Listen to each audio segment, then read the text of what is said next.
Hello and welcome back to Scripture Talks. We are back again in the book of Exodus, and the passage of interest in this topic will be Exodus chapter 1, 15 through 22. And the key word today is the birth stool. So keep that in mind. But first, let's bring you up to speed as to the events leading up to our scripture of interest. So remember, Abraham was promised in Genesis that his descendants would be as numerous as the sand and as the stars of the heaven. And in Genesis chapter 15, verse 16 through 17, God appears to Abraham as a smoking fire pot at sunset and makes a confirmation covenant that his offspring would be in bondage and slavery for 400 years before coming out as a great nation with riches. Now let's take a look at Genesis chapter 15 and 13 on the left. This is God prophesying to Abraham. Know for certain that your offspring will be sojourners in a land that is not theirs, and will be servants there, and they will be afflicted for 400 years. But I will bring judgment on the nation that they serve, and afterward they shall come out with great possessions. So that brings you up to speed a little bit introducing you to what's going to happen into the Exodus. So eventually, down the line, one of Abraham's descendants, Joseph, by divine providence, ends up in Egypt. And then he eventually brings his family to Egypt due to his good favor that he received and status that he had among the Egyptians as well as Pharaoh. Now 400 years passes by and the story of the Exodus begins. During these 400 years, the Israelites or Hebrews were fruitful and multiplied and filled the land. Take a look at Exodus chapter 1 verse 7, actually starting at verse 6 and verse 7. Then Joseph died and all his brothers and all that generation. But the people of Israel were fruitful and increased greatly. They multiplied and grew exceedingly strong, so that the land was filled with them. Now this is a deliberate link back to the blessing that God had gave Adam, that he was going to be fruitful and multiply. In this case, in the Exodus, Israel is going to be a mirror of Adam during the departure and during the Exodus story. He's going to be God's created son, whom he blesses. He is now starting over and has chosen Abraham as the lineage whom he would raise up as his special son. Among all the nations, he's going to be God's firstborn son. Matter of fact, that terminology appears in the burning bush scene when God appears to Moses. He tells Moses to tell Pharaoh that Israel is my firstborn son. But, however, God's overall plan with Israel, his son, is to bless the entire world through him. However, Pharaoh is not too thrilled over God's blessing and the Hebrews becoming so great. A matter of fact, he feels threatened by God's blessing on the Hebrews and becomes obsessed with sniffing their prosperity and growth out. He becomes obsessed with stuffing and snuffing the sun's fire out and stomping them down, just as the divine serpent who claims to be God and believes himself to be lofty and high rose up against Adam in the garden, and he is threatened by God's son Adam and Eve, which are actually described as both being Adam because they're a pair. The serpent figure seeks to inflict him or them with death and suffering and labor and sweat by working upon the earth. And so Pharaoh ends up with this same imagery. He becomes the one who believes himself to be divine, just as pharaohs do. He feels threatened by God's son Israel and seeks to inflict him with hard work and labor and burden him down with the weight of death, just as the serpent did to Adam. However, God is going to cast Pharaoh to the ground and humiliate him and stomp on him, just as he did to the divine serpent figure in the garden. He cast him down and caused him to eat dirt, humiliating him. because originally the serpent was a lofty creature before he was put down to the ground and humiliated.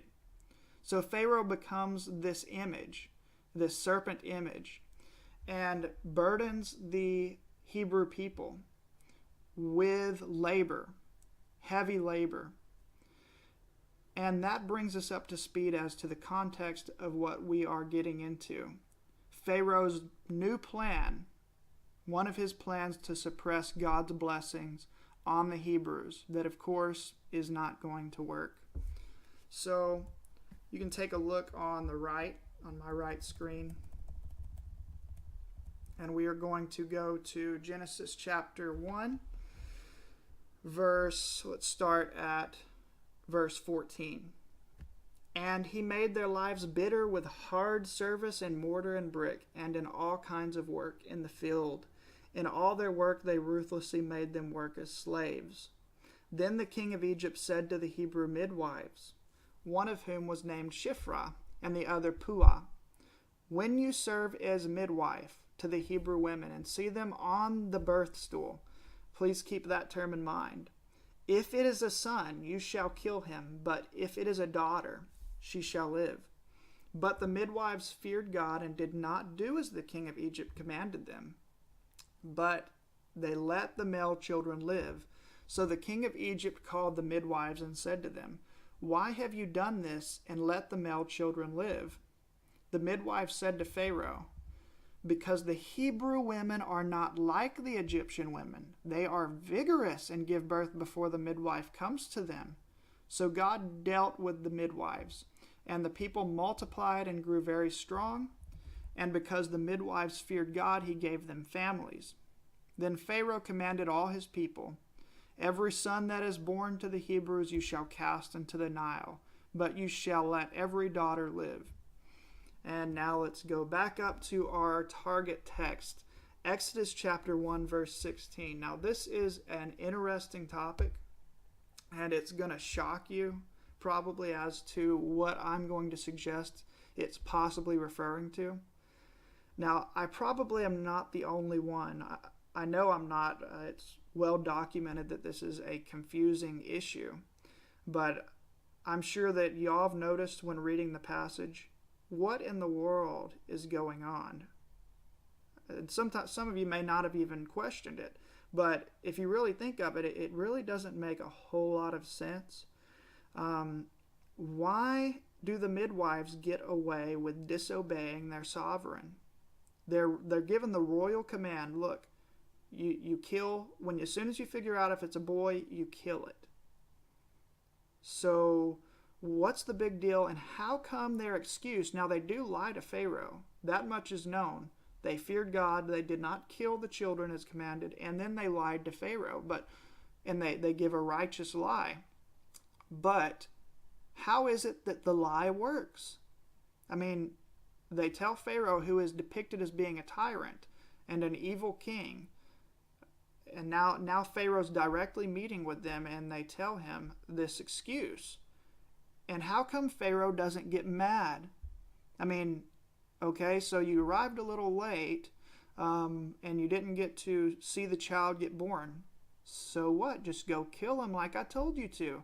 But no, the women don't get punished.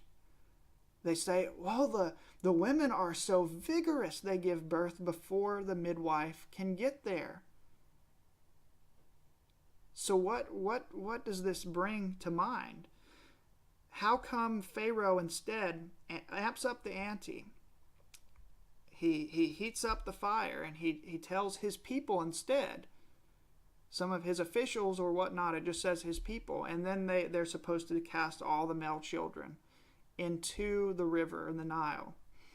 So why not just say, okay, so you were a little late, now y'all go back and kill them, stab them or do whatever you need to do. How come we have this distinction going on in the text? And I'm going to suggest to you the answer is in the Hebrew. So let's take a look at Exodus chapter 1, verse 16. The term for birth stool is ha'ovnaim, and it only appears one other time in the Hebrew Bible. And And it is here in Jeremiah chapter 18, verse 3. Let's start at verse 1 down to verse 4. The word that came to Jeremiah from the Lord: Arise and go down to the potter's house, and there I will let you hear my words. So I went down to the potter's house, and there he was working at his wheel. And that's potter's wheel. That's a potter's wheel. Other translations just give it potter's wheel. This is a clear context where we absolutely know what the word means. It's very clear that this is a potter's wheel. Compared to Exodus chapter 1, verse 16, it's not so clear. You may argue that it is, but that's because you haven't read it in the Hebrew. There's actually a word supplied in the Hebrew text that helps us feel like we know what it means. But it says, and the vessel he was making of clay was spoiled in the potter's hand, and he reworked it into another vessel, as it seemed good to the potter to do. And back to our text at hand.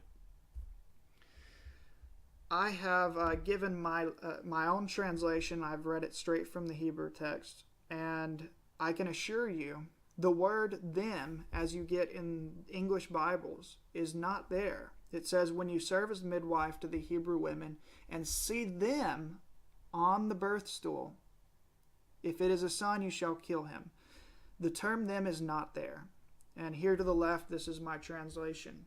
And he said, when you serve as midwife for the Hebrew women, then you shall look upon the potter's wheel. If it is a son, then you shall kill him. But if it is a daughter, then let her live. Now, the only difference is that when you add the word them, you automatically get the assumption and feel like the noun, birth stool, or whatever the ovnium is something that a woman and a boy are both sitting on, or a woman and the baby are both sitting on. You get the idea that it's an instrument that's helping the woman give birth. But if it's not there, and you just get the term, you look upon the potter's wheel, or Pharaoh commands them, look upon the potter's wheel. If it's a son, then kill him. But if it's a daughter, let her live. If you have it that way, then this is going to take you into some interesting territory when it comes to Egyptian terminology and Egyptian metaphors and Egyptian religion. And that's what we're going to talk about today, and it's quite exciting because we're just not used to thinking this way, and it's always fun to come across things like this. Let's just put it that way. So, in Egypt, there was a god. One of their deities was named Khnum. He was a bull-headed god, and he had a potter's wheel. And upon the potter's wheel, all people and each human being are said to be shaped upon his will. Even its gender was determined while upon the potter's wheel in all of the Egyptian texts and art and imagery. And the term was a metaphor that referred to a gestating fetus prior to its birth. So what I'm going to suggest, and this actually is not just for me, I never realized it until I came across this article and looked at it in the Hebrew and looked at the idea that, the word them isn't there. It's an article here below my translation. It says, Potter's Wills and Pregnancies, a note on Exodus chapter 1, verse 16 by Scott Morschauser, Journal of Biblical Literature, published by the Society of Biblical Literature. So it's a scholarly article published in a journal. It can be accessed for free on JSTOR, and I will have that link in the YouTube description below. But my view that I derived from this, and I think it's quite explanatory as to why the Hebrew midwives, or not the Hebrew midwives, but why the midwives' excuse works. They were commanded to abort the baby when they found out whether it was a male or a female. And you ask, well, okay, how are they, number one, how are they supposed to know it's male or female? I mean, we just came up with that kind of stuff in our time. Well, maybe so, but the Egyptians actually believed they could do that. I mean, there are Egyptian texts ancient Egyptian texts, which have recipes to drought the womb. They used plants, poisonous plants, and they would do this thing and actually make it work. Yes, they did practice abortion then. And guess what? They actually believed they could determine whether a baby was a male or a female based on wives' tales or whatnot. Whether it worked or not, I have no idea. But the point is, they believed it worked. And here Pharaoh is commanding them. When you look at the potter's wheel, in other words, this place where the child's being formed, when you take a look at it, and as soon as you can figure out what it is, then you kill it. As soon as you figure out it's a male, get rid of it. So they are supposed to go in and do their prenatal exam and figure out what it is and perform this abortion. But they refused because they feared God. And the Hebrew text actually says they feared Ha-Elohim, the gods, or the God. That really depends on context and places to figure out what that means. So we do not know whether these women believed in Yahweh or what. I think they probably did fear the God of the Hebrews. But just to be honest, we really don't know. But the point is, they feared a higher source other than Pharaoh, which I think God would respect in any situation. And they feared God and refused. I'm not going to kill this baby in the womb.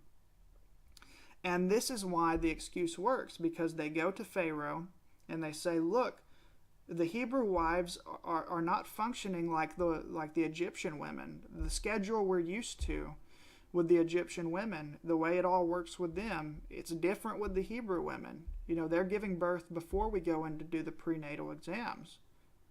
So Pharaoh's like, okay, I get, they weren't commanded to actually stab the child or do any physical nasty thing to him in the open space. But either way, they refused. And that's why they weren't commanded to go back. I mean, the babies were born already.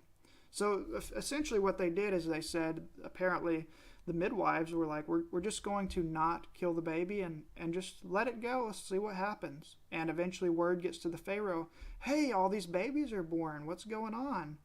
And Pharaoh hears this, and he asks the midwives, hey, I'm seeing all these babies born. What happened? Well, these women, they're just so vigorous. They're giving birth before we can go in to do the prenatal exam. And so that's what we have here. And I have to admit, it makes a whole lot more sense. So let's look in the artwork of Egypt. There actually is, I'm going to show you today, there's a lot of artwork that shows the potter's wheel of Khnum and babies being formed and humans being formed upon them. Before I show you, I just want to assert that yes, midwives actually were the medical assistants when it came to pregnancies in the ancient world. They were the ones they even helped with birth control. Anything to do with labor, they were the nurses of the day. And they were very skilled, apparently, to the resources we have to study about that kind of work in ancient times. Midwives were very skilled in medical knowledge, and they would have been the ones performing the abortions and the ones performing any of this stuff in the ancient world. And we know the Egyptians had this within their technology. And knowing this makes the context speak to us a lot more that this is a very good possibility what we have here. So let's take a look at Khnum and his potter's wheel. It's quite a common image. We have a coin with the image of Khnum forming a body on it. And these are all inscriptions and iconography that tell us this is Khnum forming upon his will bodies, babies. Now they look a little old, and you might dismiss this and say this doesn't have to do with birth. It actually does. Even Egyptian artifacts that show women giving birth have them coming out looking like a little old. They're not just little babies coming out, and that's just Egyptian art for you. So that's quite interesting. I hope you enjoyed it. and I hope it gave you a little bit of insight and a different way of looking at things. And the point of this show is to give you access to information and to teach you how to think critically and contextually about things. So God bless you, and have a good one. See you next time.